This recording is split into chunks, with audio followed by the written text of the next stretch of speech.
Good evening and welcome to the October 20th, 2022 meeting of the Mount Juliet Municipal and Regional Planning Commission meeting. I know my vice chairman is absent tonight and does send his regrets that he is unable to attend tonight, as well as Commissioner Hefner is also not able to attend tonight and extends his regrets that he's not here and available to us this evening. As always, good to see people in the building, folks in the house, and here well represented and spoken. So look forward to hearing from everybody. Our first item up on our agenda is to set our agenda. I am aware of a few changes that we have for tonight's meeting. It is item 5.2, which is was going to be a recommendation item back to the Board of Commissioners, is review the land use plan amendment, annexation plan of services, preliminary master development plan, preliminary master development plan unit development, including a rezone for LC Mount Juliet 2, located at 7800 Central Pike, has been deferred for 2 meetings by request of the applicant. So that will be heard at this point in time, unless it is further deferred, would be heard at our December 2022 meeting. Also, that has been deferred from our agenda tonight is item 5.3. Which was also a recommendation item back to the Board of Commissioners. It is to review the land use plan amendment, annexation plan of services, preliminary master development plan, planned unit development, including a rezone for the Southwest Cook Road subdivision located off Southwest Cook Road, has been deferred from our agenda.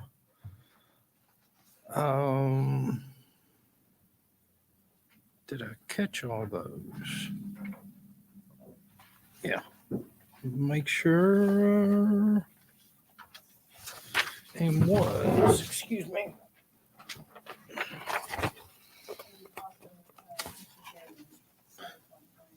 That is exactly the addition of that. That's exactly right. That's what's grabbing my old agenda. I always take the one that's provided for me up here and toss mine to the side. Also, tonight, we did add one item to our agenda. It is going to be known as item 7.1 underneath other business. It is a resolution to approve the purchase and sales agreement for property located at 620 Clemens Road, being approximately plus or minus 24.7 acres for $3,705,000 for the Public Works and Engineering Department and other future uses by the City of Mount Juliet, and authorizes the city manager to sign the agreement. And I believe all of the commissioners present tonight were provided a copy of the agreement, the contract, and the verbiage for that. So please do take a moment as we progress tonight to review that. With that being said, any other changes, adjustments? We'll set the agenda as stated.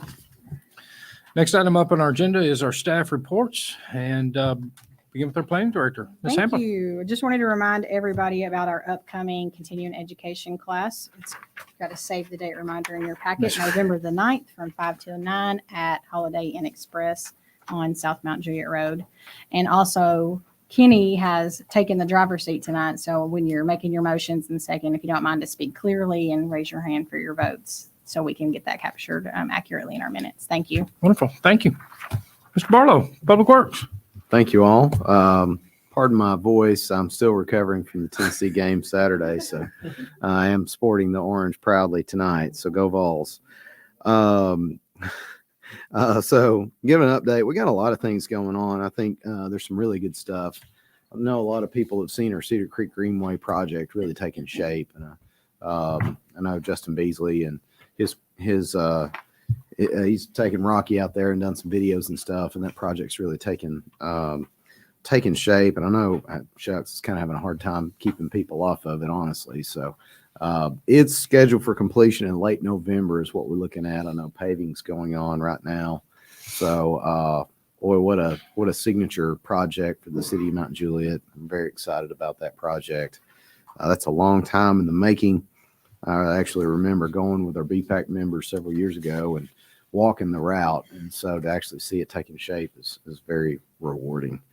Other projects in construction, kind of small, but if anybody's down by the South Publix or Kroger, they realize the signal's gone up over there.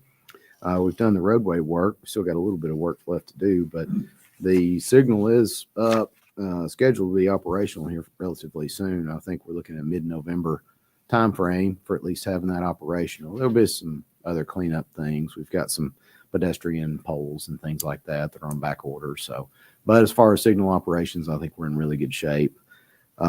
Mid-November, let's see, that's for mid-November, South Green Hill Road roundabout. And we've talked about that for a long time. That's a dangerous intersection, high crash location, and also it's been a high speed location. We've talked about that project for several years as well. We've got that out for bids right now. And that's, technically speaking, that's two projects in one.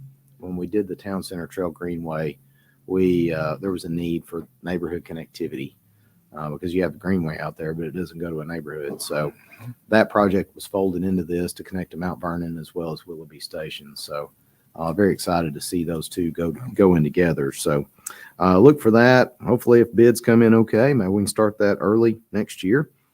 Another thing I wanted to make special note of, Monday night, we have the Pleasant Grove Road planning meeting. That is just a conceptual. We have some conceptual layouts to show everybody and kind of get an idea of what Pleasant Grove is going to look like between Central Pike and Rocky Williams, basically, and to kind of get an idea there. Encourage everybody to come. We really value the public, your comments, and we can kind of talk through some of the aspects of the project. So this is a key project for us when the Central Pike interchange comes in. I see this is going to be a major connector in between Mount Juliet Road and the interchange. So not to mention a great opportunity for just supporting our current commercial development and potentially future. And so coming out Friday night, Monday night, 5 p.m., that's before Board of Commissioner meeting. Also, we've got our stormwater utility. That is up for first reading Monday night. So it's just really happening. That's Monday night. I think, Shane, is it skip a reading or is it two in a row? Two in a row. Two in a row. So look for that. I mean, that's very, very important ordinance for us. That's a very important need for us. I think as far as serving the residents, this is not something that's a tax. This is a user-based fee system but there's a benefit to it for us. And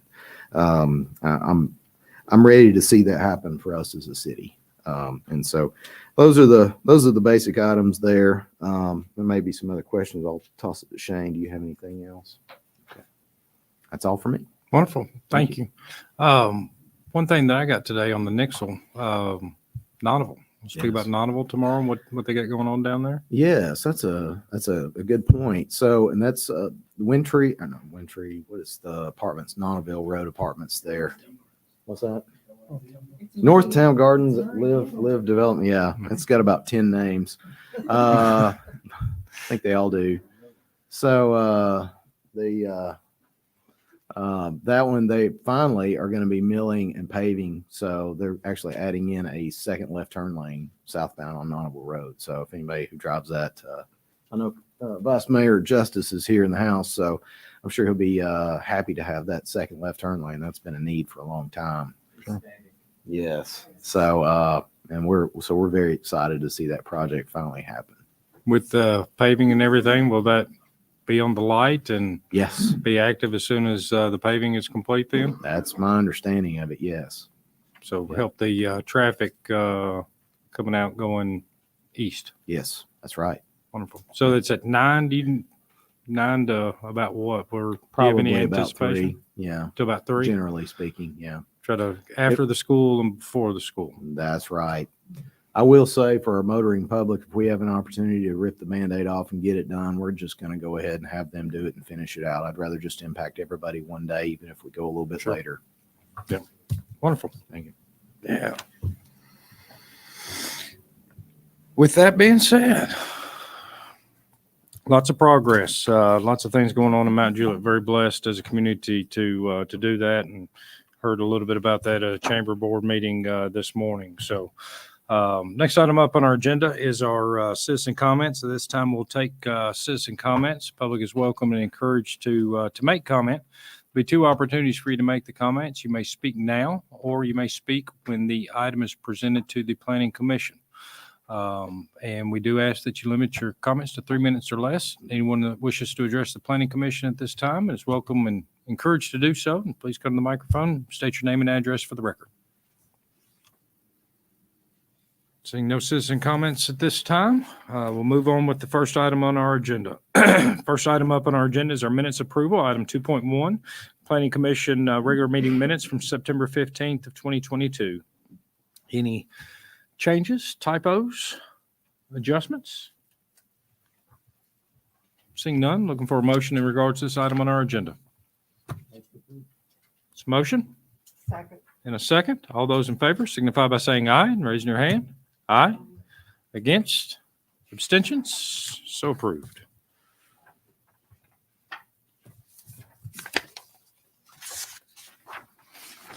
Next item up on our agenda is our consent agenda. We'll begin with item 3.1 is to review and adopt the 2023 Planning Commission submittal calendar.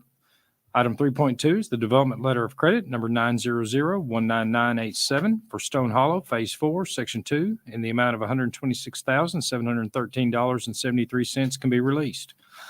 Item 3.3, review the final plat for Winfield Phase 4B located off Central Pike.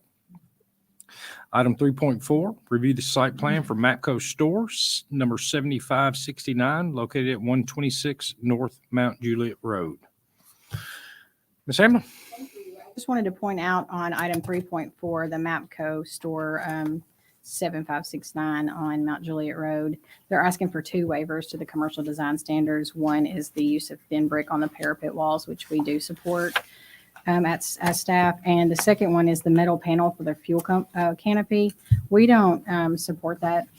Staff does not support that and have asked in condition number 7 that it would approval for the proposed aluminum on the gas canopy shall be determined by the Planning Commission.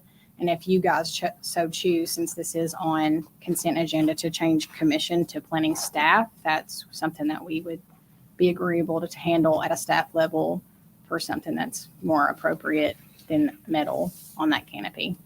Other than that, staff recommends approval for all the other projects subject to our conditions. Thank you. And which comment is that? It is number 7 on the MAPCO under planning.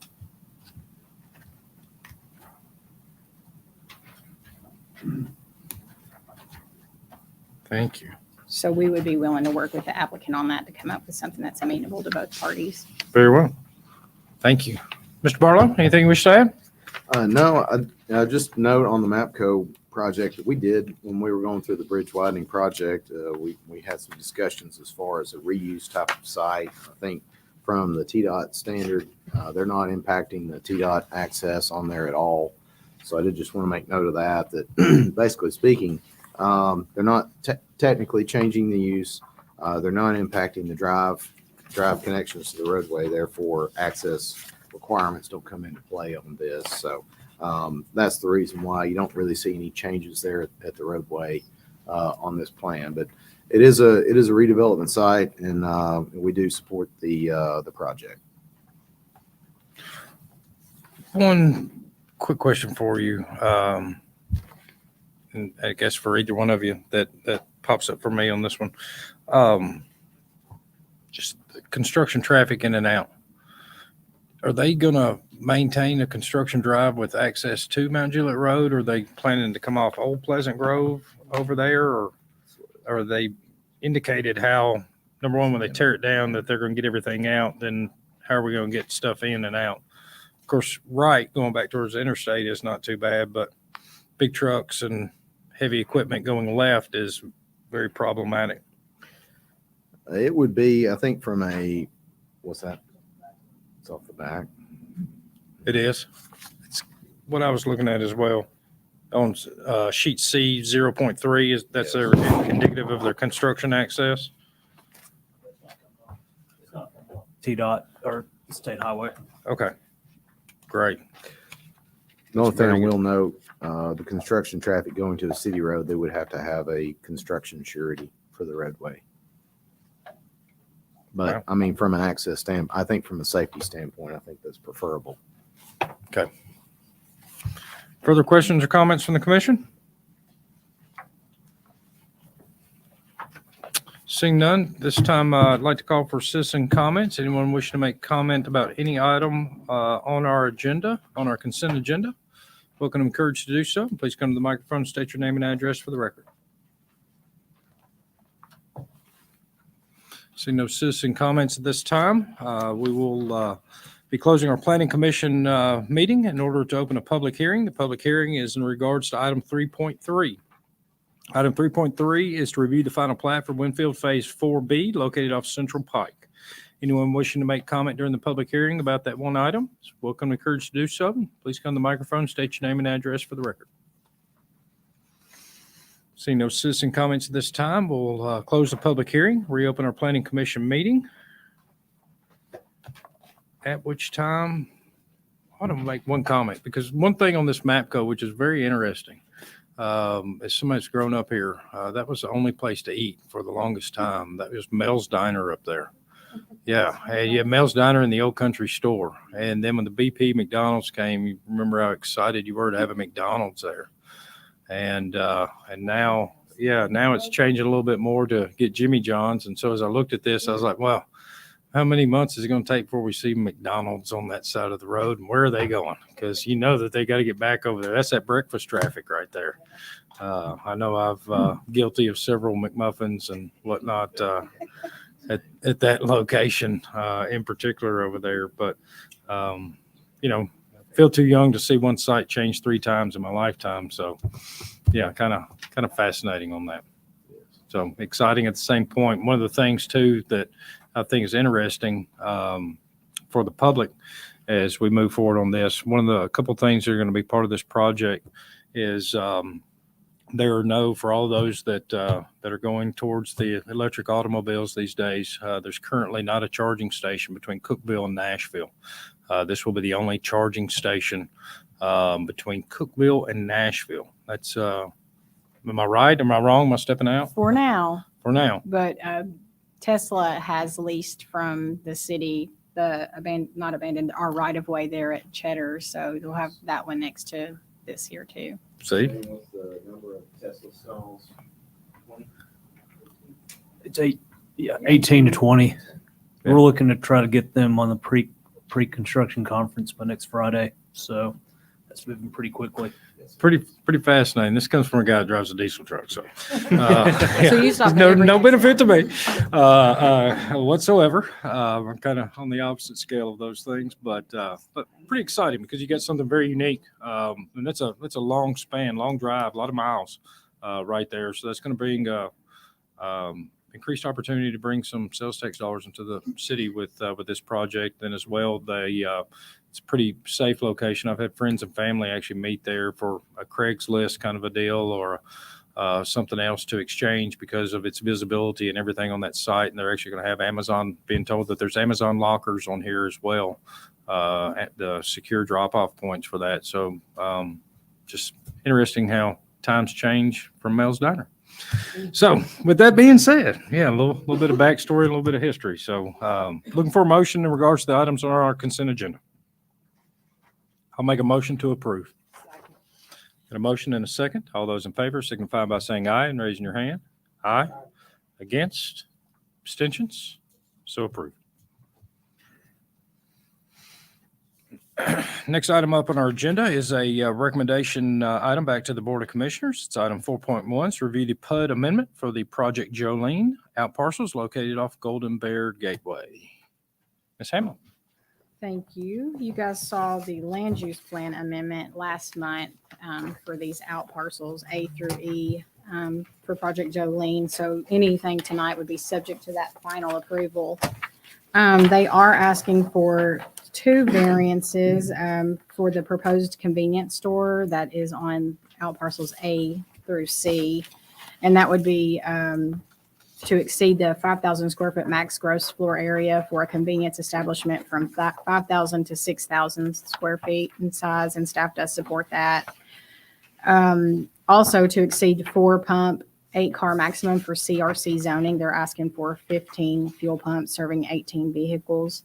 And while I'm not ecstatic about having a gas station this size with that many pumps along Golden Bear Gateway, it is super needed. The other gas stations in the area are always out of gas. So I understand it's a needed use, and I'm excited to have some more convenience retail establishments in the area. With that being said, staff recommends a positive recommendation to the Board of Commissioners, subject to, of course, our conditions and that final reading of the land use plan amendment. Thank you. Mr. Barlow, anything you wish to share? This is a little bit of a modification, I think, from what we saw before. My biggest concern as we came forward, my comment, number one, provide the updated traffic study. We did receive that Tuesday, so that comment is now satisfied. We did take a look at that. I think there's obviously, so the convenience store does dramatically increase the traffic of what we had before. Actually, by gross trips is more than double. You can, with a convenience store, there's a lot of pass-by trips that you can take out, so you're not necessarily generating new, but gross trips, that's the total, is considerably higher. So, but with that being said, I think it's as Jennifer noted, a great use. You talk about the distribution facilities nearby. You look at the success of the 7-Eleven Exxon down the road. I think it's fantastic. I will say, I think on C1, you can kind of get an idea of the truck, or I'll say the heavy vehicle fueling lanes coming in there. I think there's probably some opportunity for layout changes and upgrades, and on trying to figure out how that's going to work better. The large curb cut Athletes Way, while I'm not entirely opposed, I mean, that's Athletes Ways for access. So I think there might be some opportunities there to try to refine that a little bit and try to have access to and from Athletes Way a little bit more improved. So I think a lot of that ultimately is going to boil down to the FMDP and how that's going to work out from a design standpoint. But in general, I think the use is great. I think it's a good complement to the area, and we do support the PUD. We did carry over. I mean, basically on our comments, we just tried to carry over because it's a PUD amendment. Carry over the comments, slightly modifying wherever we felt like was necessary. So I think in general, you've seen it before. It's not a whole lot of surprises. Thank you. Thank you. Questions, comments from the commission? This time, call for representations of the project. Name and address for the record, please. Mark Lineberry, representing the project. Yeah, it's the same thing you've seen before. You saw for the land use amendment last month. And to Andy's point, right, it'll be back for final site plan approval. The tenant will be handling that. I'm mainly trying to get the rezoning in place and the PUD amendment to allow the additional uses at this point. Also, one thing to point out, sorry, Please. where our deadline is approaching for our liquor store applications, and that's another reason why you're seeing this Go a ahead and little get into sooner than you typically would on a PUD amendment, just back to back from the original approval. Sure. Think your staff comments are well and supportive of that. Questions, comments from the commission? Thank you. This time we'll call for citizen comments in regards to this item on the agenda. Any citizen wishing to make comment is welcome and encouraged to do so. Please come to the microphone and state your name and address for the record. Seeing no citizen comments at this time, I'd like to ask for a motion in regards to this item on our agenda.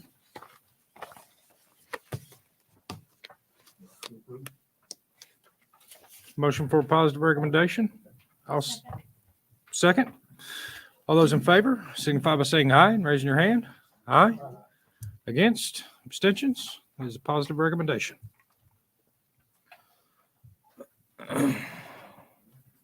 Before we move forward, Mr. Marchetti, I have a question for you because I made a motion on our consent agenda that I failed to include a comment that I supported staff on in regards to 3.4 on the review the site plan for Mapco Store 7569 located at 126 North Mount Juliet Road.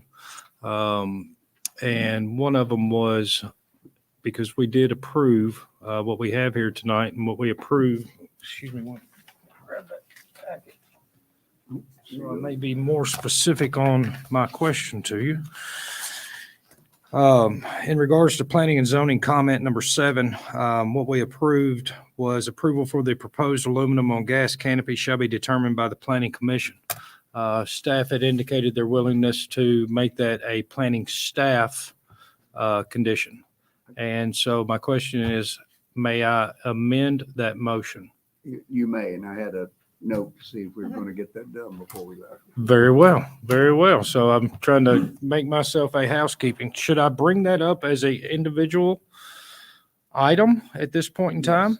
So bring 3.4 back to the table and amend that motion specifically? Correct. Very well.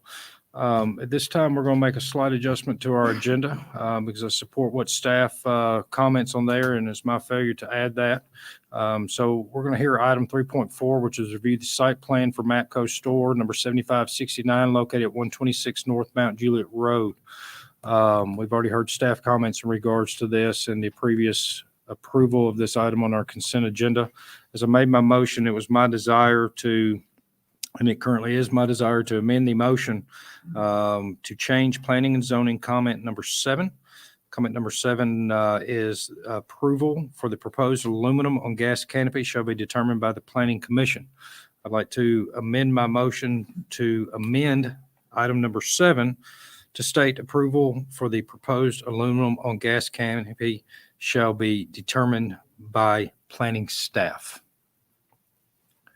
And so I would like to make that motion to amend that one comment and allow staff to work with the applicant to do so. So that is a motion on the floor. Second. Have a motion and a second. Should I hear, let me go ahead and just stay within board and Robert's rules. This time I'll call for citizen comments in regards to this item. Any citizen wishing to make comment are welcome and encouraged to do so. Seeing no citizen comments this time, I have a motion and a second on that amendment. All those in favor signify by saying aye and raising your hand. Aye. Against? Abstentions? So approved.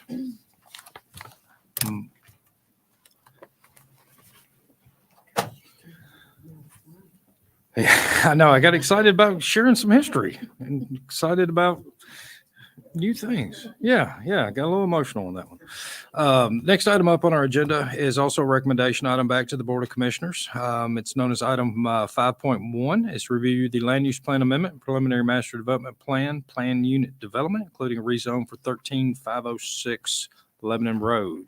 Begin with Ms. Salmon. Thank you. As you stated, the land use plan amendment is thoroughfare commercial currently. And for a portion of this development, they are asking for multifamily, which is not supported by our future land use plan. The development is broken into 2 different phases, residential first and then commercial second. The applicant has not provided a timeline for the completion of this project, and we would recommend that the commercial be done along with phase 1 for this project. The applicant has stated that these will be for sale townhomes for the RM8 portion of the plan, and all the uses permitted in CRC zoning would be allowed as well. Total number of townhome units is 120 with a density of 5.9 units per acre with 21 separate buildings. The commercial portion is 2.6 acres, including 2 commercial buildings totaling 8,800 square feet. 2.7 acres or 13.4% of improved open space is proposed, including a pavilion, fireplace, tot lot, grill and seating areas. And one thing I want to point out is 60,000 square foot of open play area. To me, passive open space should not be contributed towards your improved open space. And I have asked that the applicant confirm the numbers, because if you remove that, that's only about 4% open space for this development. The applicant, as I stated, has indicated that these townhomes will be for sale and not for rent. Therefore, they are subject to different standards on your amenity centers. For instance, the size. In your typical for rent amenity center or multifamily development, that's 2,000 square feet and then additional for each bedroom. But I just wanted to bring up that that is different for sale townhome developments. The applicant has asked for several waivers, and most of them we do support. However, one that we do not is the request for the garage size. We require 14 by 20, and they're requesting 11 by 19. And I just feel like that would take away from their parking, their required parking. So if you guys approve this plan, perhaps additional parking might be warranted. I just want to say, I think we're missing the mark here on this. I think the plan needs work. I'm not opposed to some multifamily over here or a little greater density, but I think we're missing the mark on some commercial opportunities for the city here. And I hope that you keep that in mind when you move this forward or not tonight. Thank you. Oh, thank you. I think this is, I think from our perspective, from engineering side, the biggest is, I think, of most people's concern is probably South Green Hill Road.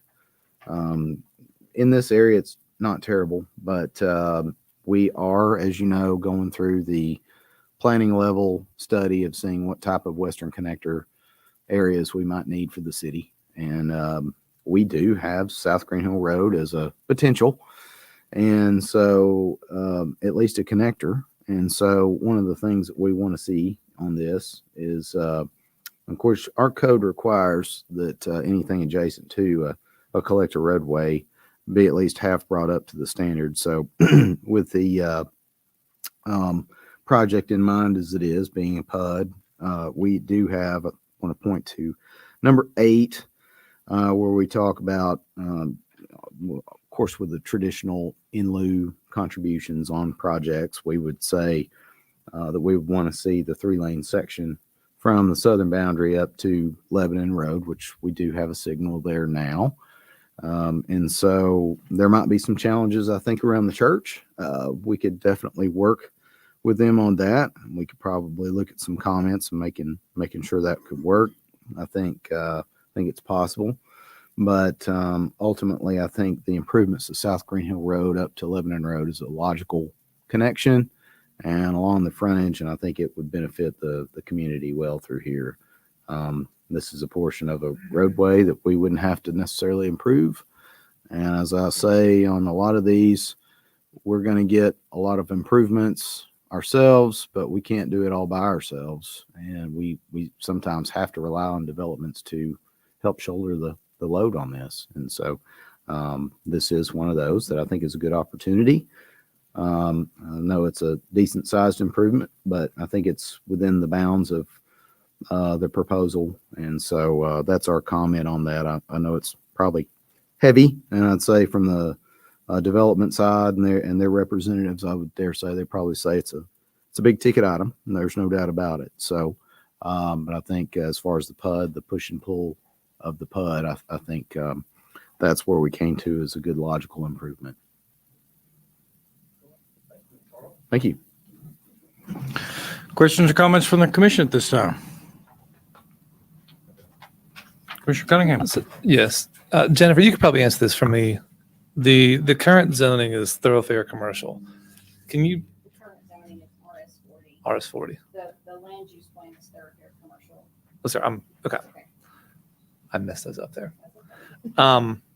So I think, Andy, go back to yours. I think a concern here would be traffic impact. I think that's going to handle itself here. My comments have a lot to do with the fact that they're townhomes. And if you drive through any townhome community where it's a 1-car garage, you're going to see parking issues everywhere. And I am a huge advocate of townhomes. I think that they serve a lot of people more. Affordability is a term that is oftentimes misunderstood. And it is, especially at a time when interest rates are rising to 7%, we need to have some options for the people that want to live in the city of Mount Juliet that are more affordable than the current median sales price. But not at the expense of making a development that it has small garages and small driveways. So if this could be something that were, rearranged to where you had alley load garages, that you keep the nice facade of the home in the front and alley load 2 cars in the back with additional parking in the driveway of those and overflow parking, I think this development would lay out a lot better than what it currently does, but still satisfy the needs of the area. Just my opinion. We have discussed that with the applicant as well in previous meetings. Okay. Good one. Further questions or comments? This time we'll go ahead and ask for representation to the project. Name and address for the record, please. Nathan Quinn with 4-Star, 402 B&A Drive. We started talking about this project in June of this year with city staff and BOC members and community members. And growing up in Tennessee all my life and going to West Elementary, I feel a responsibility in my current role to do the right thing when we're bringing these developments forward and taking not only city staff, elected officials, and community members in mind, but paying attention to county schools and county roads as well. And we believe with what we're presenting, the commercial frontage along the Lebanon Road corridor, this is in keeping with what's there currently and would grow in kind as additional commercial came online with the future land use. And the main concerns that we kept hearing from the passionate staff and citizens are traffic, the types of homes we're planning to build, and school crowding. On September 14th, we met with citizens in Charlie Daniels Park. Most of the citizens that were in attendance were directly abutting the property. And the main things they were concerned with were traffic. And the first thing we had to overcome was they thought that multifamily meant apartments and they're going to have a multi-story box out their back door. So after we addressed that and that they'd be for sale, brick or stone on all 4 sides, townhomes, a majority of them were excited that this would help bolster their property values and bring some additional commercial to the area where there currently really isn't any. And traffic is the opposite concern. Andy Barlow spoke to this. We're willing to work with staff, and right now it's a county road on South Green Hill Road, and address any of those improvements that make sense without doing things that may not be necessary throughout the whole length of that road frontage along Green Hill Road. But we're happy to work through that with BOC and staff when the time comes. And schools was the big thing we heard, especially from elected officials. And we actually went and met with we went and met with the deputy director and director, Jeff and Travis at Wilson County Schools. And we asked them for what we impact and the things that the county schools deals with, what are your concerns and are there capacity issues? And we would feed Mount Juliet Elementary, West or Middle, and Green Hill High School.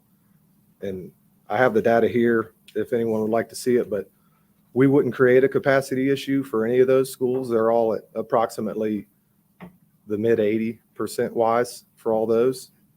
And that's just something that we're happy that the elected body and staff brings those things to our attention and makes us take account for things that we don't always consider and we need to be aware of when we're bringing residential to this community. And ultimately, we're excited to continue working with staff and elected officials. And I'm here, and Joe Haddocks from Civil Site, to answer any questions y'all might have. Thank you. Question? All right, I got several.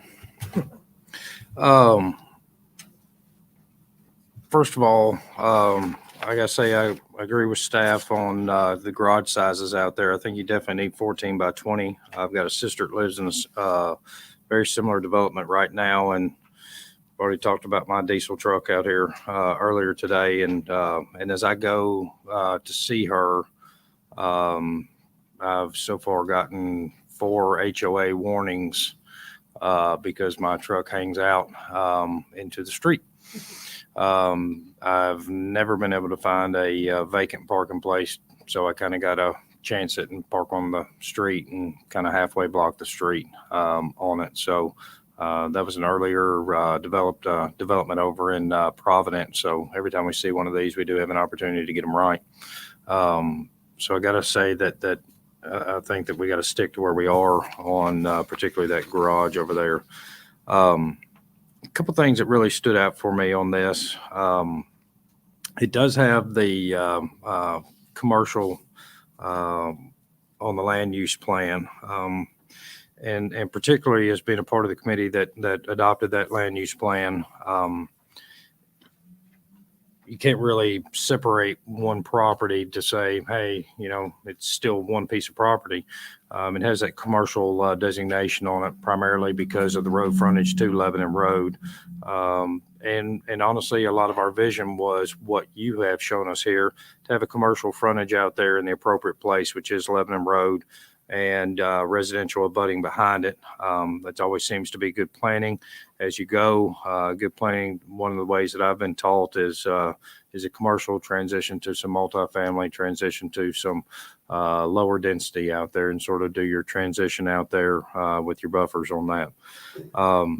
With that being said, I do think that this piece of property presents a one that's going to be at the forefront, one that's going to be a leader of a lot of other larger tracks as they develop down the road. One of the things that we're starving for on the north side of Mount Juliet, and as somebody that will pass this every single day, is more retail, more opportunities for a mom and pop, a boutique restaurant, convenience retail, opportunities to have more services directly associated with those of us that live up there. The core group of my family and friends are either right there in the vicinity of myself or up around the Lakeview Elementary corridor, kind of through there. And this would be a track towards that. And then thinking about the properties as we continue to develop back west towards the Davidson County line, there's some larger properties. And so one of the things that always concerns me is what precedent that you set whenever somebody's first in line, and you're kind of first in line on one of the larger tracks to develop out there.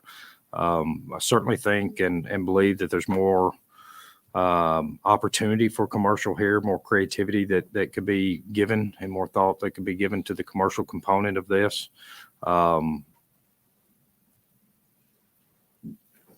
like to see it grow, parking and square footage wise. I think being able to get your tenant mix, somebody out there that hears of people looking all the time.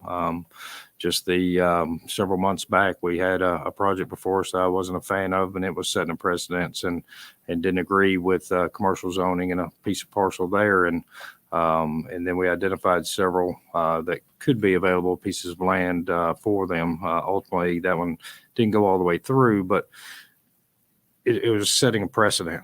And I too got to agree with staff that I really like to see the commercial component within this grow. I think that it's a good start, but I think it needs some work. That's an interesting comment by Commissioner Cunningham. I not really thought about alley loading these and kind of just conceptually looking at how that would go. My first thought as I saw the plan was that if it wasn't in a stream buffer, let's put a house on it. I do think it's a lot of houses in a little space, and this acreage is not little, but the quantity of homes within it are challenging within this as far as quantity goes, and my concern is just the number of units. I think there's an opportunity that lies within this to find some kind of balance, and but the balance I think is a start to maybe reduce some of the density, spruce things up, get to those 14 by 20 garages, get the facades and everything, and maybe a additional look at the layout.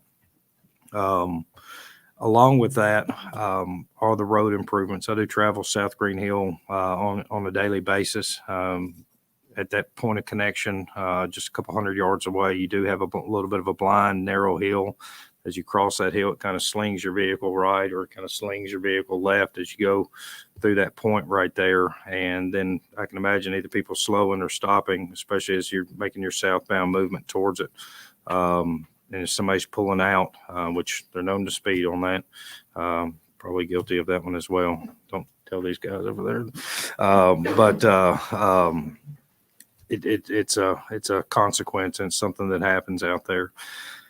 So definitely the road improvements. The blind hill does concern me. Would like to see, and I think this is something that we need to look within our ordinance as we continue to develop out residential or commercial. Doesn't really matter, but lighting at entrances and access points, particularly if you coming through South Green Hill and Lebanon Road right there. We do have the stoplight, which I was not a fan of, but it is working very good and serving its purpose. But as I go home, if I go home this way tonight and you're making an eastbound or left turn while headed west, it's a hard turn to make because you can't see. And likewise at access points, I'd like to see some decorative lighting, just something so that you can see these things as they're coming up. And I would love for us to explore that within our subdivision regulations to make it a requirement for some type of decorative lighting at all of our entrances to our neighborhoods. Kind of one thing that I believe that we've missed out on as a planning commission. My last concern on this, looking at the grading plan and the FFE, and I understand we're at preliminary master development plan, and this is really where it concerns me more than anything, is particularly the amount of units to the south side of the ditch and the 30-foot stream buffer right there, and how we're going to handle that stormwater to those properties. Because I look at the grading plan, look at the potential FFE of the units, and the FFE of those units on the southwest corner or southeast corner will be below the potential FFE for the retention pond. So water does not drain uphill. How are we going to get that water into that retention pond, especially with this amount of impervious surfaces coming onto this site? I just really need to get a comfortability level with how that's going to work and whether or not it's going to be raised up. And if it raises up, what is going to be, how is that going to look coming down South Mount Juliet Road if you have to raise your fill and your material and then get your compaction to get your fall back to the retention pond. And I believe because everything is running to that corner and your location retention pond is appropriate because that is the way that's flowing. And then looking at your stormwater layouts, it appears to capture the bulk of everything to the north side of the stream, but everything to the south side of that stream, looking at what I've been provided, we don't have fall, and that's got to have gravitational fall to be able to get into the detention water quality pond, and I'm just not seeing that as I look at this plan here today. And finally, one of them that I got to agree with staff on this one right here. We'd love to see amenities expanded. It is a good amount of homes, and where amenities can really assist you to sell them.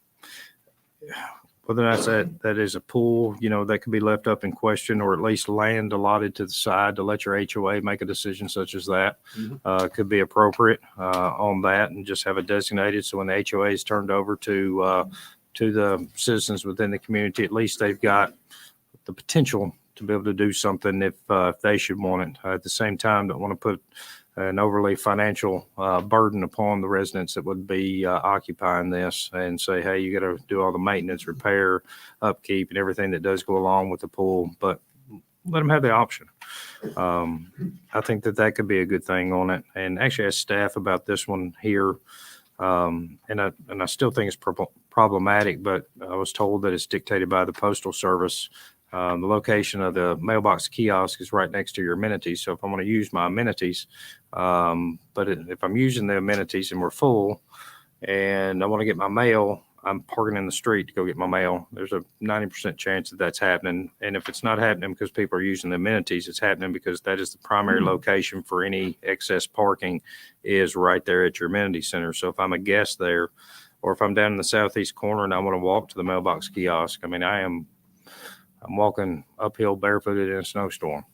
And so it's a hike up there to get to that mailbox kiosk. And we'd love to see a couple of locations or maybe a different proposal, maybe even a bump out lane as it transitions to your from your commercial to your residential, where maybe you could accommodate your commercial mailbox kiosk along with your residential kiosk right there, similar to what we have over on Providence Parkway. Their little kiosk was a little turnoff right there, and I think maybe it's still there, that still has the proposed overall plan for that.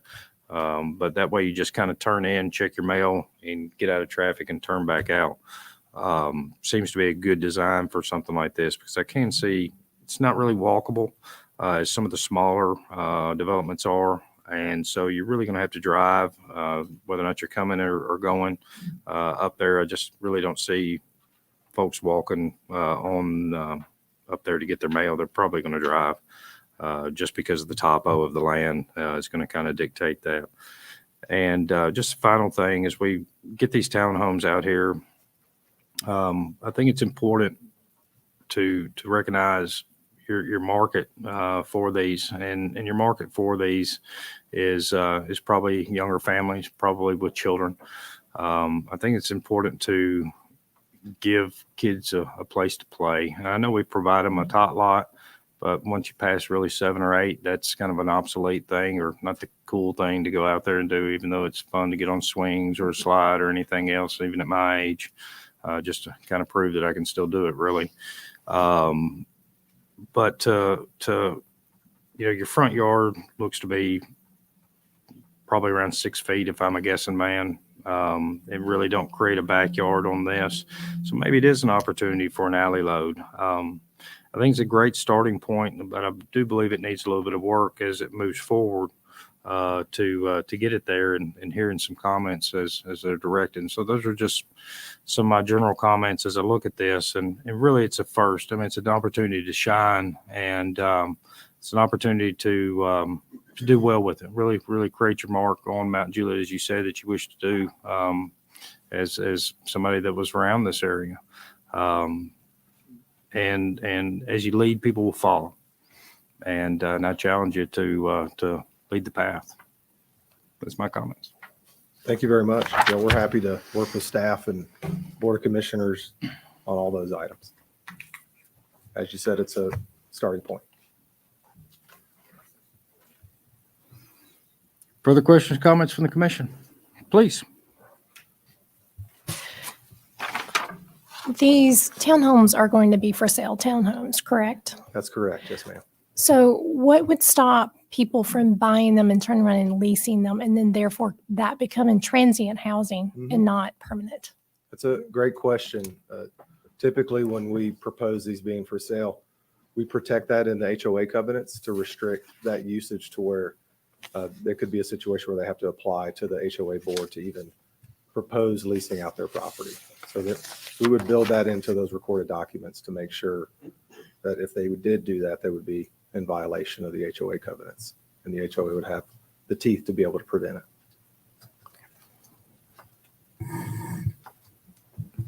Is it correct, Mr. Marchetti? That is correct. Thank you. We usually require no more than 10% of them being rented, and no particular owner can own more than 2 rental units. And just for clarity's sake, how enforceable is that from the city standpoint? From our standpoint, it's part of the final approval is the HOA restrictions and covenants are presented and included in the approval. Is that okay? We don't How many of require- those do you get to review? Oh, several. We don't get the HOA covenants until FMDP, though, right? I think that's right. Is that right? Is that right? We like to have them at PMDP. We don't always get them. Questions? Further questions, comments?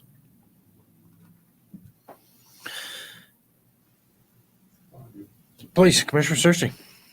I understand you brought out a lot of things here. And he said he would agree to work with staff on everything that his comments, you would work with staff on his comments about the garages. Yes, and sir. Yeah, everything. we'd be willing to work with staff and the Board of Commissioner members to address all those comments and adjust the plan accordingly to. So my challenge would be to make all of those comments conditions. We can do it.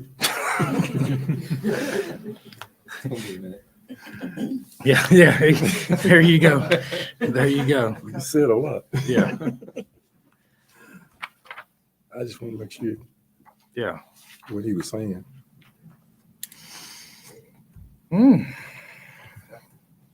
We're happy to make those conditions now if you'd like, Mr. Chairman. Feel free and open discussion. So I'm gonna have to, I'm gonna have to figure that out here for just a second. Respectfully, Mr. Chairman. Please. that's a lot for staff to keep up with and work with these gentlemen. We already have 18 planning and zoning conditions, then 8 from Public Works. And then you'll be adding several. I just wonder if it would be better. I know the applicant does not want to hear that coming from me and probably need an escort on the way out. Thanks. But I do think it would be better for y'all to see a plan that's worth looking at and that meets your conditions before we pass it on to the BOC.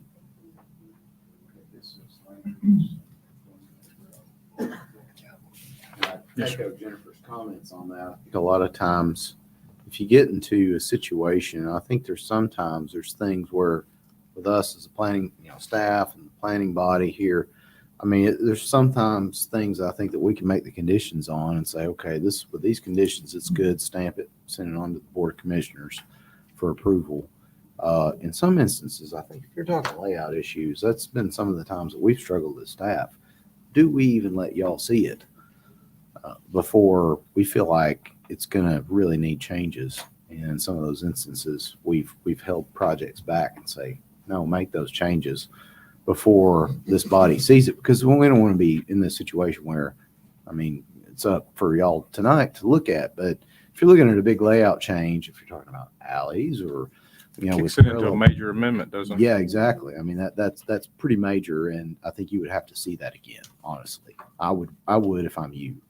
I know I would for us. And so, if you're talking about, like what we talked about, alleys, and, it takes out perpendicular parking. Maybe you do parallel parking, and that takes care of all your parking requirements in that kind of an instance. I mean, that's a great design, but I understand the cost of duplicating the roadways. There's a real cost to that. And how you can do that and where you can do it. Is it everywhere? Is it here, there? Maybe there's some that do it, some that don't. I don't know that we can all necessarily see that. I think the development team is going to have to make sure that everything's cost feasible too on that. I think there's a balance, of course. And so I think to those comments, I think it's up for discussion further, but do we need to see a revised plan or not? So that's Mr. Haddix, what his thoughts are. Name and address for the record, please. Good evening, Joe Haddix, CSDG 2305 Klein Avenue. I just thought I could recommend or address maybe a couple of your comments that you had, Mr. Chairman. May help with adding some of the conditions regarding the garage sizes. We could just eliminate the variance request. The road improvements are already captured in Public Works comment 8 about the widening. Let's see, the decorative lighting at the entrances could be added to planning and zoning number 7, which is already requiring all exterior lighting fixtures be decorative. We could just add including monumentation or entrance signs at road connections. Your question about the stormwater along the south side. So what we're actually proposing there is our pond that captures the bulk of the site would actually over detain to account for the water that would not run through it. That's on the south side of the existing swale. We would provide water quality treatment for that runoff on the south side and still meet the water quality detention standards for the site. It's just that that water on the south side of the ditch would not actually run through the pond. Clarification, I guess, on the Ms. Hamlin had mentioned that more active amenity space and not include the 60,000 square feet of open field play area. Now, we have added additional sidewalk / trail connection through the site to these play areas. Feel that maybe that in turn would address your comment about some additional front yard. While we are providing flat areas in multiple areas through the site, along with seating, fire pits. Regarding the mail kiosk, staff said it right. Mail service is looking for a centralized location. That kiosk is within 350, 400 feet of every unit on the site, except for the ones that are on the south side of the swale. So we feel it's, very walkable to that centralized location. Talked about the rentals. Mr. Cunningham, to answer your question, we're parked at about 1.5 per unit if you take out the garage spaces, is what that math would come out to be for the current units. That's all I have. What about the density? Without making it a major amendment?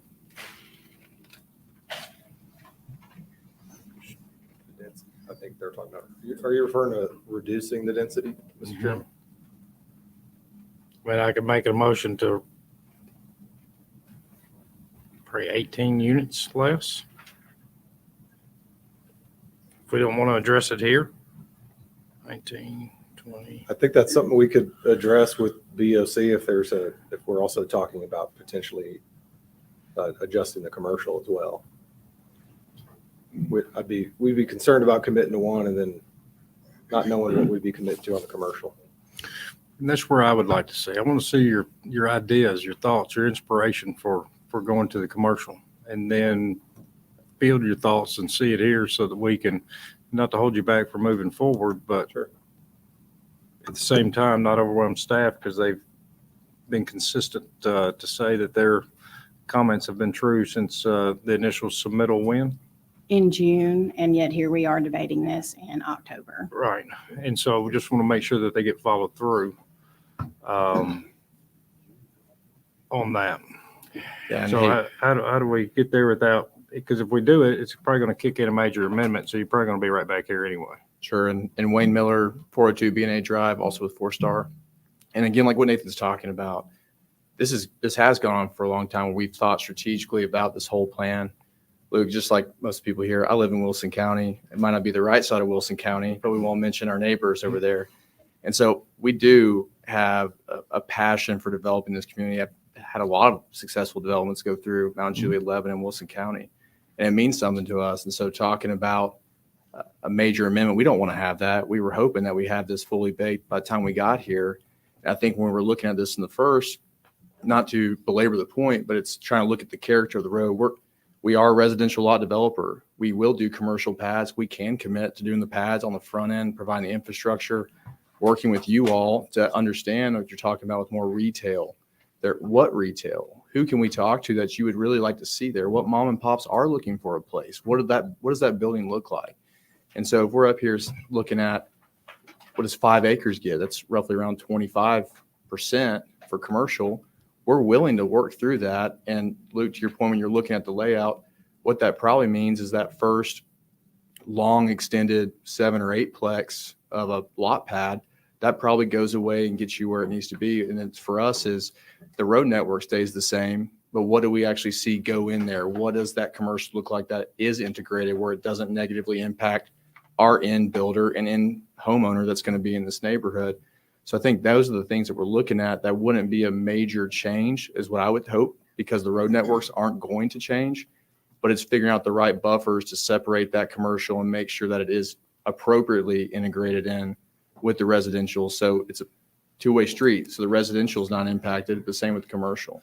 We want to see it be successful for both the end user on the commercial and the residential. And that's all we're trying to do here tonight because like you mentioned before about the affordability, and that is a naughty word a lot of times. These are expensive townhomes. I mean, it's still what most people would consider an affordable home right now in Mount Juliet. And that's what we're trying to provide is work with the land that we have to figure out the best use, working with elected officials, staff to see that come through. And we appreciate your comments. And I think we can get there with what we've even shown tonight and moving forward in Board of Commissioners.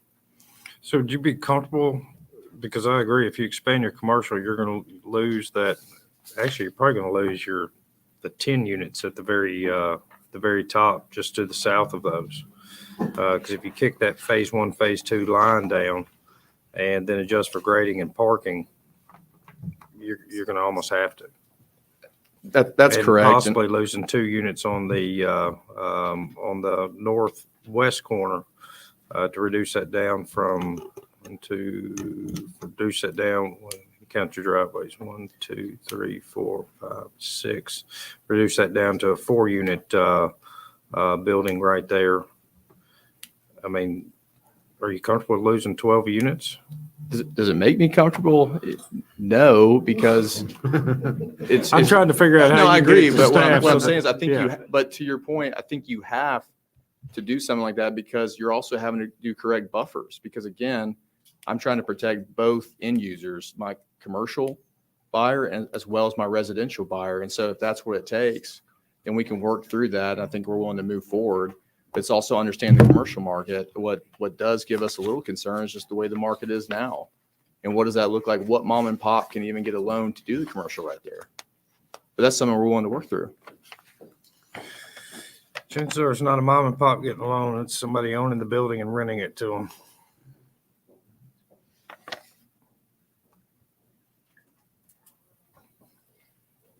Likewise, just as challenging on a $300,000+ townhome right now.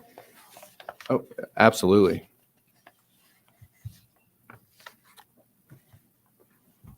So you guys, no intent to defer and heed the comments and try to work a little bit closer with staff. What I guess my question would be just back is it sounds like we've worked through a lot of these, a lot of the comments already on the staff comments that we're willing to work through. So my question would be is if we're willing to stand up here and commit to 25% commercial and work through that and how that needs to look. Because again, I don't see the road network changing that much. It's how do we buffer? What does the layout look like on that retail? If we're willing to commit to that, is that something the Planning Commission and staff here would support? I would love to see the plan come back revised with addressing the comments that you have given them What's the tonight. percentage of commercial right now? Well, it's 10%. On this? No, right now, on this plan. What's your percentage of commercial? Is 10%. 10%. Wouldn't that kick in, that's going to kick in a major amendment? Well, it's not approved yet. Yeah, As your planning but I mean, if you director, change from a 10% to a 25%, is that not going to kick in a major amendment for you guys anyway? if it were to have been after it's approved at BOC. Now's the time to change it. So what I'm saying is, I feel like it would be better for you to see the plan that you are recommending to the BOC. Yeah. You're not ever going to see the plan. If you forward this tonight with a positive recommendation, you're not going to see the plan again until FMDP. That's why I feel like it's best for you to have them revise the plan and bring it back in. Otherwise, you're just making a motion to approve Sure. or, forward this, and this is what you're going to see. You're not going to see any of the revisions. And what we can do and we want to work with Jennifer, that she's been great to us this whole time, giving us great guidance. We're willing to defer what we would like to work with staff and show a new plan. What we would like to address in that time is to work with staff to have these changes made and over to Ms. Hamblin for the resubmittal so that we're on the next planning commission. Work with it. And can I just say, I'm sorry that I'm so frustrated tonight, but I have literally been asking for some of these for months. And I just want this development to be successful and all the developments within the city. And so that's just I where like some it. of my frustrations come Yeah. from. And I do apologize for that. And I think you're, yeah, Yeah. I mean, I think you're right there. I mean, honestly, I think just a little bit of this and we get it right there. You know, it's an opportunity. It truly is an opportunity to shine. You have a very visible site. Traffic counts right there are huge, and really leave a good positive mark. I think I think you're downplaying a little bit your opportunity for your commercial up there. I think that you put that out there with a nice for sale sign on it, that you're going to find a big difference on it. Probably that versus the residential even. And just one more final thing is if that is the choice, one more final thing that I just want to make sure that we throw in is that we make sure that we got the construction traffic all on Lebanon Road and not necessarily coming off of there to Green Hill. And it's illogical to even come off of Green Hill, but if you don't put that comment in here, sure enough, here we go. Like the 18-wheeler stuck up here at Pop Socket or whatever it's called this morning over almost a flipping on its side. Yeah, we love those calls just as much as you do. Yeah, I know. I'm sure. And there's no issue with that. And speaking to Ms. Hamwood's comments, it's frustrating for us too, but because we care and it's trying to understand everyone's objective. And our objective is to do something really great for Mount Juliet we have. And we appreciate staff's thoroughness and desire for this too. And I think it's challenging to be a trendsetter, trailblazer, and trying to understand everyone's point of view and how we can incorporate that in this plan. So for us, it's been productive being here tonight and really working with staff since June to try to get to this point. So again, we'd like to defer and work with staff to get this back in on the next resubmittal so we can see you all here next month. I want to share with you one thing that I think is really good about this and that I like in this plan, because I mentioned the land use plan and its designation to be commercial. Really easy to do that. There was a lot of reluctancy on this project during the land use plan committee meeting. But you couldn't really separate that. And so I like that you've done the proper planning. I like that you're not coming in here in front of us today and I really have some heartburn if that was 100% commercial property. And I know it's got the RS-40, but it does have the commercial designation underneath the land use plan, and you're choosing to take an alternative way. Sure. And so that shows that you're really listening and be cognitive of that. And I think it's just, it really is. It's right there. Thanks, I mean, any more comments, Mr. Haddix? We'll get there. Yeah. It's a very visible project. Thank you.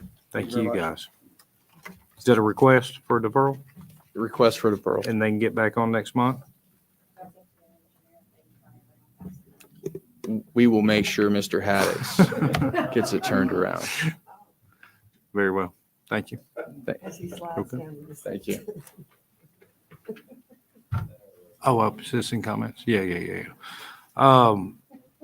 We do have a deferral, but it was kind of a last minute deferral. So I'm going to allow any additional citizen comments on this item, especially out of respect that you got to sit here and listen to all of us. And so let's go ahead and call for some citizen comments in regards to this item on our agenda. Please name and address for the record.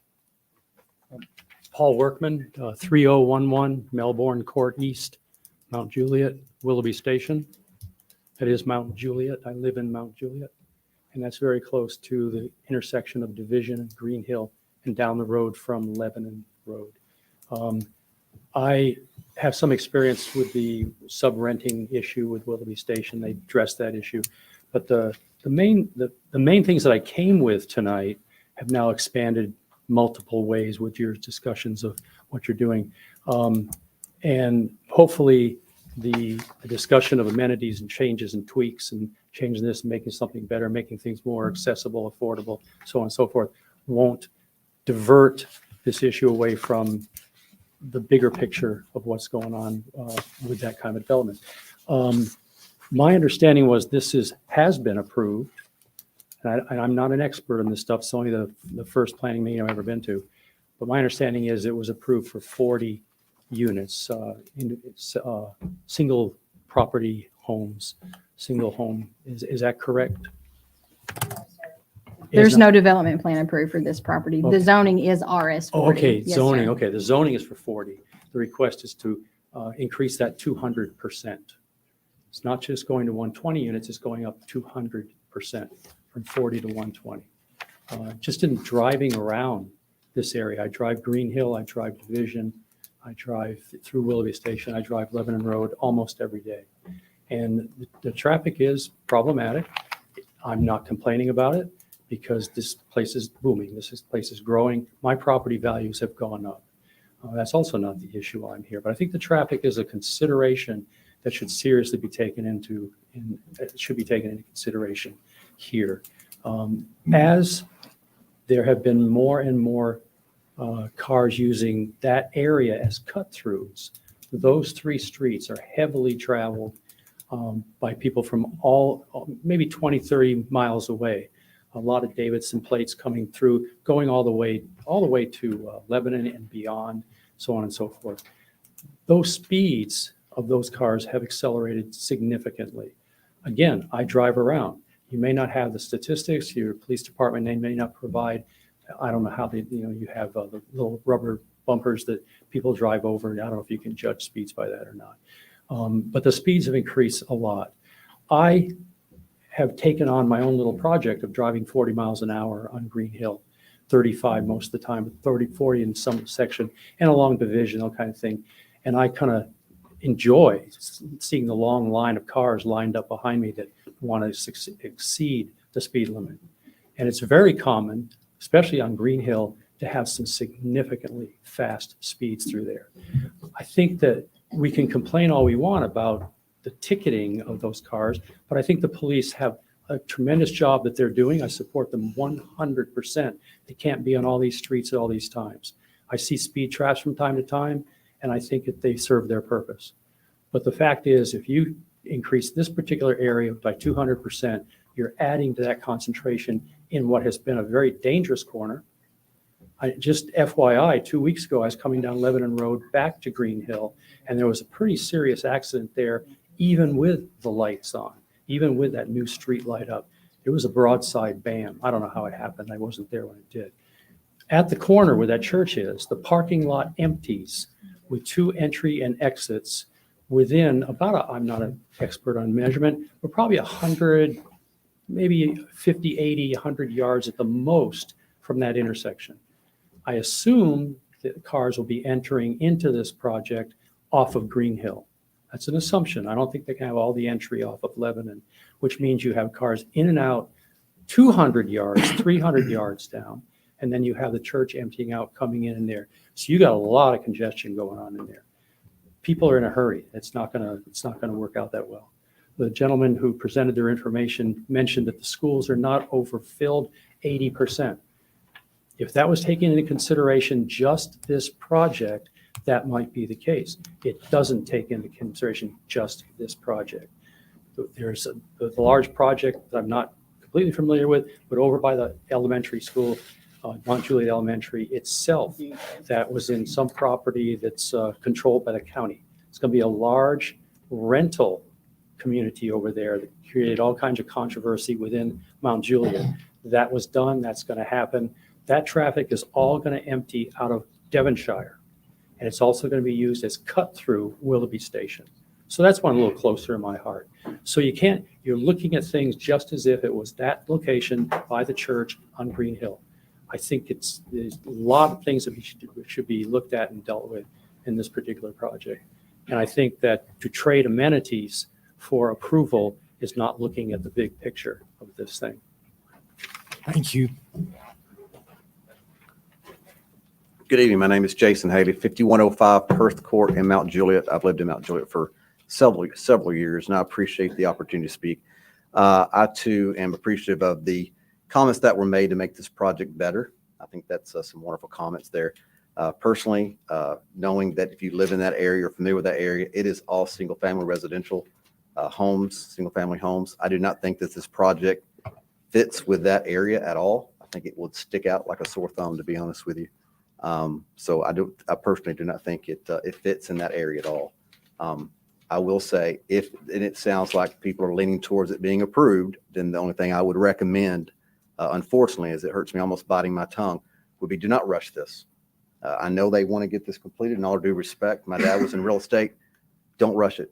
Get it right. If it takes another month, if it takes 3 months, it takes 3 or 4 more months. Get it right. We're not in any hurry to do this. As you pointed out, I thought was wonderful. This is setting a precedence for the future of this area. If it takes longer to do that, I plan on being here for a long time, and I don't want to drive by it wishing that we would have waited 3 or 4 months to get it right. So I appreciate your time. Thank you.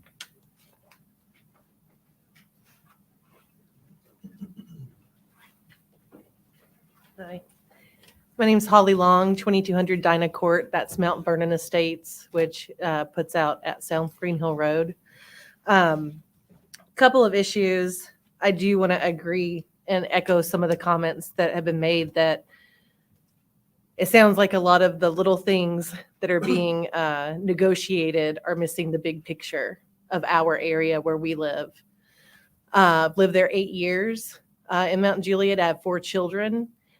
Traveled that road, went to Green Hill Church for 5 years. We still co-op there at our homeschool co-op. And so I travel that area all throughout the day, all the time. And just coming out of our neighborhood alone onto South Green Hill is so dangerous. There's a curve if we're turning left toward Willoughby Station on South Green Hill Road from Mount Vernon Estates. It is almost a blind curve. I've been on the board of that HOA for about 5 years, and we've actually had to cut back some of our landscaping to provide our homeowners more sight in that road. There's going to be a roundabout at Willoughby Station that may help them, but us trying to turn left out of there with the increased traffic, we have to sit there sometimes. And I worry about, now I have little children, but I think when they're driving in 3 or 4 years, my oldest, I already think how dangerous is that place going to be, her trying to pull out and go left left out of our neighborhood with this increased density, like they said, 200%. That's not okay with me. That's a danger to my children. I don't care about the amenities at this place, whether it's where the post office is dropping mail. I care about the safety of that road for my children and for my family and the families in my neighborhood. That's a real concern. Okay, so I would like to hear more about what the road is going to look like. What is going to happen to our road? I don't want it to be an afterthought. That should be one of the prime considerations before you try to rezone an area. It's been zoned that way for a reason, 40 homes. Not because that road can hold increased density like that. Show the community how that's going to be safe, how that's going to be addressed. I want to hear more about that. As far as the HOA, the amount of rentals, that's something I've had to deal with in our HOA as well. How many rentals are there? We've had problems with that. Limiting it to 10, he said, or and then having no more than 2. Rental owner not owning more than 2 properties. That sounds like a great start, but those things can be changed as well. Those boards can go in and change. Developers can change HOAs before they release control to the owners. You know, I've been in 2 HOAs in my lifetime, and working through that legal jargon is a lot. And we've tried to change things, and those things can be changed. And we see right now people trying to come into our neighborhood and buy up homes. We've seen entire neighborhoods bought by rental companies and turn them into transient communities. And we don't want that in our area. That's not what we're like. And while we're so happy with the retail and things that are happening in Providence and the affordable housing and things that happen there, in North Mount Juliet, we are not Providence area. We want to keep within our single family homes. We want retail. We want people to start businesses. That's great, but not at the cost of the makeup of our community and what we bought there. And when we see the zoning in that area, it's all single family. We want it to stay that way. Thank you. Thank you. Hello, Bill Trevette, 1403 Brighton Circle. And first of all, I'd like to thank the developers for meeting up with me a couple weeks back. It was nice to know that we do have some local developers really taking some consideration for, for putting their heart and soul back into a project that's local. And of course, they're not going to leave because they're living here. So they're going to give the best product that they can. I do appreciate the staff on all their comments tonight. I am a little frustrated just because of the fact that that here it is. Our chair has basically helped designing this project tonight, which there was a lot of there. So to me, I appreciate everything that you do for us. When it comes to the thought process as well as the commitment that that this entire board puts in. But when it comes to these developers that come in here, I think just like the board says as well as the staff. There's a lot of changes and we don't want to wait till the last minute of the last hour to try and hopefully we can push it all through. And I hope that wasn't the case of the developer, because when we do look at that, it's kind of like hoping that, that they can get the best of or the most squeeze out of that orange before they have to commit to what this board is now pushing back, which is giving us a better product. There has been a lot of concerns, obviously, I live right next door to Willoughby. So I drive past their, like their homes, their parks.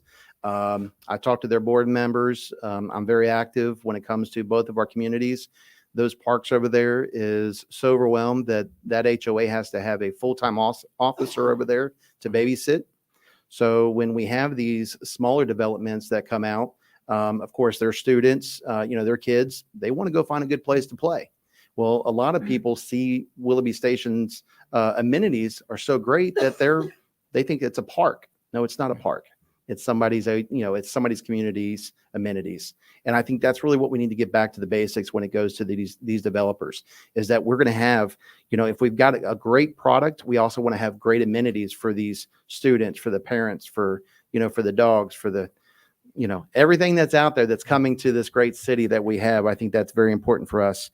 When it came to the numbers of the high school, the middle school, and the elementary, I hate to say it, those numbers are a little bit off because, again, we are looking at the numbers of the schools, not of, for example, all of eighth grade is now in Green Hills when it comes to our schools that are dealing with the tornado and lack of. So those numbers that were shared were also shared back in March of 2022. So that was pre, where we are today. So there's some concerns there on those numbers. And of course, I did try and get some updated numbers from a board member, and unfortunately he doesn't, respond at 8:00 at night. Hopefully he's spending time with his family.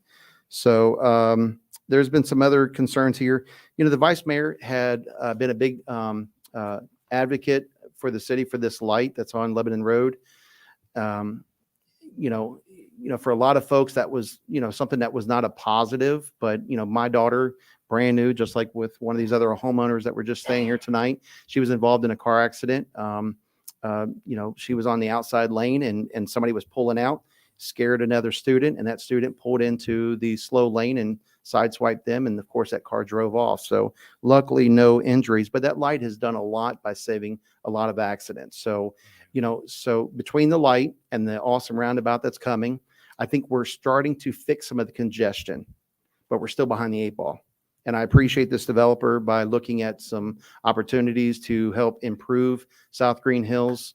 I'm still really concerned about, how we're going to get, the commercial vehicles in and out off of Lebanon Road with that light. That's such an odd in and out right there in front of the light. So you're thinking of the traffic that's coming down that hillside.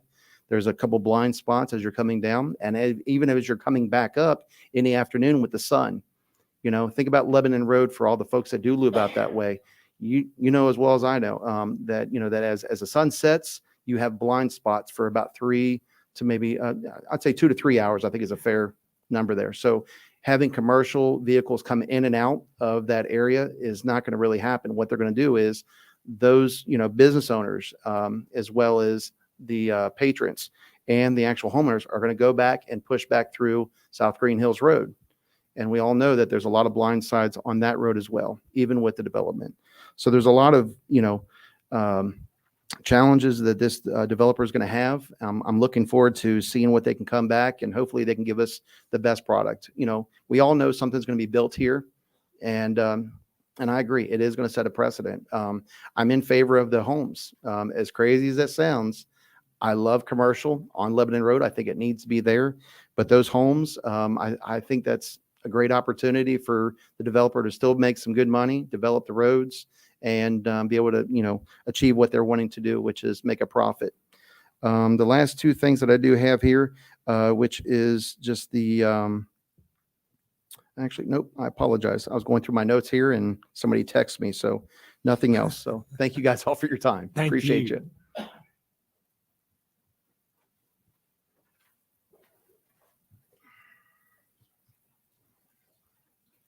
Hello, my name's Ryan Edwards. I live at 358 South Green Hill Road. I'm the one with the giant skeleton on that road. Nice. And I think I saw you, Chairman. Yeah. My driveway is the one that has the blind drive.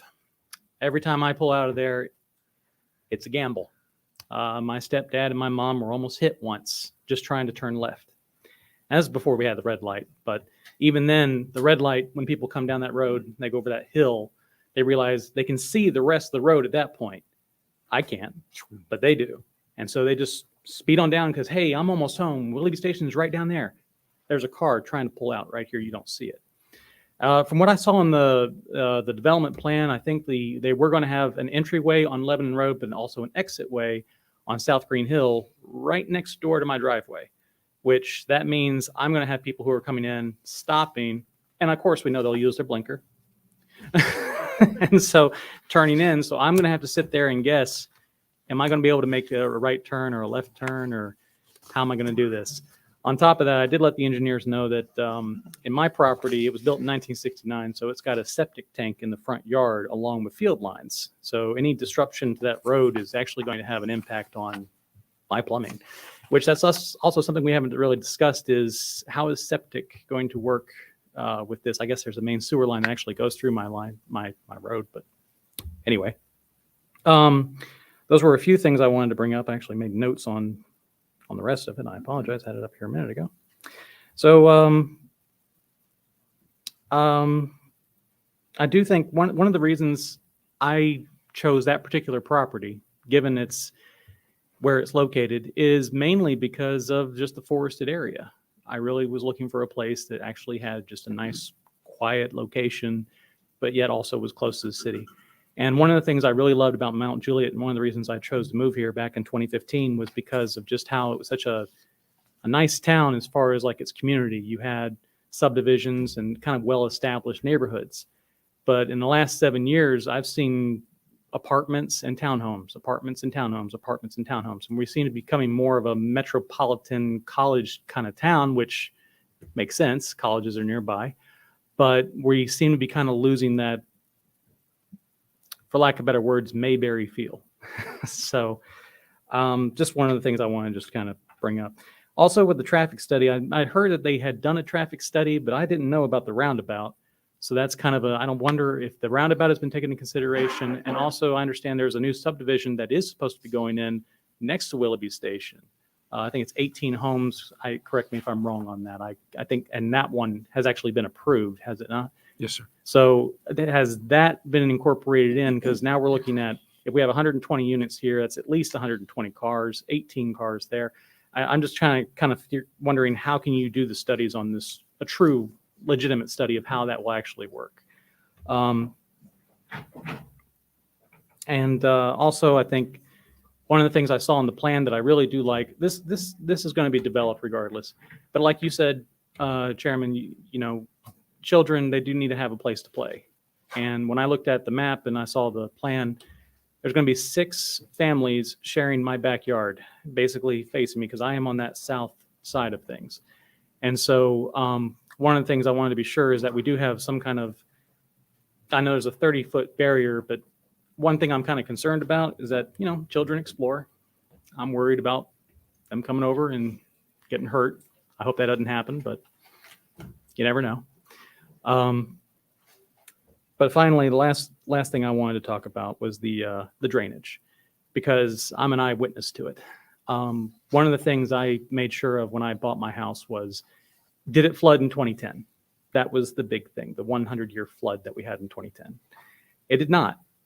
But lately, I have seen my neighbors across the street have, that's where all that drain water goes.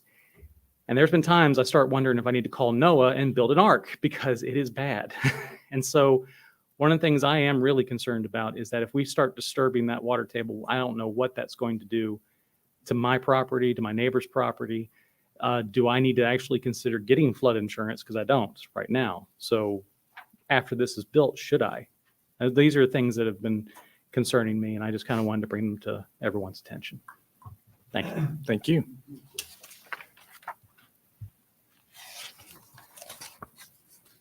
Any additional citizen comments?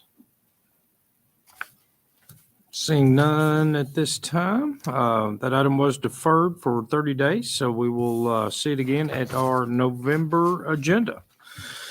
That being said, our next item up on our agenda is item 6.1. It's a recommendation back to the Board of Commissioners. It is to review an amendment to ordinance 2001-29, updating commercial, town center, and mixed-use standards. Ms. Hamlin. This is a twofold amendment. We're cleaning up the current definition, and you have the proposed definition there in your staff report. I think it does a better job of identifying what we're looking for in some of these mixed-use developments. And the second one is to reduce the acreage for the commercial town center mixed-use developments to 5 acres from 20. We've talked a lot the last few months about reducing that vehicular dependency and more walkable community village-style development, hopefully promote some mom and pop, as you mentioned, boutique type establishments, maybe a smaller grocery store establishment here in town center. So that 5 acre minimum would be for half a mile from the crossroads. And some of you might not know what the crossroads are, but if you grew up in Mount Juliet, that's East Division, and Mount Juliet Road, West Division, crossroads. So for any property that touches Mount Juliet Road within that half mile of the crossroads. I welcome any questions if you have any. Just for reference, Vintage Station North is 6.94 acres, and they actually have 30 units per acre and 7% commercial total. I think that's a great development to kind of set an expectation with. And I think in support of that, I think, that was on Industrial Drive, and we've got others around there on Industrial Drive. This area of town is if we put our money where our mouth is, as far as we want a town center, I think we've seen some projects go in that direction. And in my opinion, redevelopment is going to be a big thing in this area. And so I think this is an idea to help spur some of that. So I think from our engineering side standpoint, you get the idea of walkability, you get these mixed use types of developments coming in. I think it's a win-win scenario where you get good quality development, you get things that spur a lot of energy in the center part of town, and can also have a really good livability to them as well. So wholeheartedly support this. I think it's the right place. I think it's the right amount of acreage to it as well. Well, questions, comments, thoughts from the commission? Seeing none at this time, let's go ahead and call for citizen comments in regards to this item on the agenda. Seeing no citizen comments, looking for a recommendation in regards to this item on the agenda. Make a motion for a positive recommendation. Motion and a second. All those in favor signify by saying aye and raising your hand. Aye. Against? Abstentions? That is a positive recommendation. Next item up on the agenda is item 7.1, a resolution to approve the purchase and sales agreement for property located at 620 Clemens Road, being approximately plus or minus 24.7 acres for $3,705,000 for the Public Works and Engineering Department and other future uses by the City of Mount Juliet, and authorizes the city manager to sign the agreement. Mr. Barlow, you want to speak on this one? Sure, I'll take it. Has Public Works written all over it. It really does, doesn't it? Well, we put it in our budget this past year. We're basically running out of room on our 430 Clemens Road property, which is directly to the south of this. You can see it in the map. That property is developed. It's been a great asset for us, but as we embark on having a stormwater utility, we've talked about our facilities here on East Hill Street, and we're limited. We're very limited. I mean, I'd love to take y'all down and check out the sewer shop and just see how minuscule it is. We are a major utility in the sewer department, and we are operating out of the back of a lean-to shed and the backside of the fire department. I mean, it's pretty sad, honestly. I mean, we've really made it work. I'll say, I think, and I'm proud of the city. I'm proud of how fiscally responsible we are and how we have been, that's our history. And to that point, this is a lot of money, and I don't want to take that lightly. And I understand the cost aspect of it. What we looked at, we talked with the seller on that. We tried to find some other options. We've explored a lot of other things before we got to this point. We looked at the property to the south, some land swap options. There's some deed restrictions and stuff in play that didn't make it possible. So we really honed in on this one. The seller was more willing to sell the whole property, and understanding there's several aspects here. East Hill Street is going to eventually extend through this and connect to Golden Bear Gateway through the Baltz Farm. That's a major connection between east-west connection. You've got other opportunities. You've got WEMA. You already have several, according, with us, WEMA, we've got parks across the street.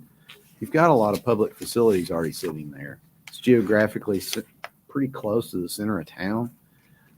We can serve it. That's our salt shed. We've got, for us, as far as getting salt out on our roadways, you don't want to be on the outskirts of town. You want to be in the center parts. We can serve everybody well. And so this is, we said that's a lot of land, but okay, we're the ones that need it right now, but there's other uses. We've started our EMS with for that responsiveness. We got fire, we've got parks. There's opportunities. We talked about City Hall. Who knows what's going to land there?